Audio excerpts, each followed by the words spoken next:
কি জয়। জয় শ্রী সব খাবো, সুতরাং মিথ্যে কথা বলা বন্ধ হোক।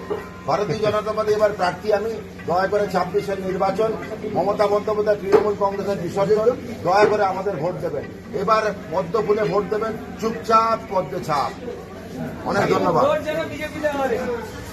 বিজেপি বিজেপি বিজেপি জিন্দাবাদ জিন্দাবাদ বিজেপি বিজেপি জিন্দাবাদ জিন্দাবাদ জিন্দাবাদ। আর আপনার মাংস দোকানে যেরকম মাংস বিক্রি হচ্ছে দেখুন, এত দ্বিগুণ বিক্রি হচ্ছে, ওটা আনন্দের মাংস খাবে। 26-এর নির্বাচন, মমতা বন্দ্যোপাধ্যায় বিসর্জন, বাঁচতে চাই বিজেপি তাই। এবারে কিন্তু ভোট পদ্ম ফুল। ভারত মাতা কি জয়। ভারত মাতা কি জয়। বিজেপি জিন্দাবাদ জিন্দাবাদ জিন্দাবাদ। দয়া করে এবারে পদ্ম ফুলে ভোট। মাছ নিয়ে প্রচার, আমাদের মাছ নিয়ে প্রচার। মমতা বন্দ্যোপাধ্যায় তথা তার সহযোগীরা কি বলছে, আমরা এতে নাকি মাছ খাওয়া বন্ধ হয়ে যাবে। সেই জন্য বললাম মাছ সঙ্গে নিয়েই চলবো। দরকার হলে আমি বলছি মাছ পাঠিয়ে দেবো আমরা তৃণমূল কংগ্রেসের প্রার্থীর পাঠিয়ে। ভারত মাতা কি ঠিক আছে, এবার পরিবর্তনের ইলেকশন আমাদের সঙ্গে থাকবে। নমস্কার। ভারত মাতা কি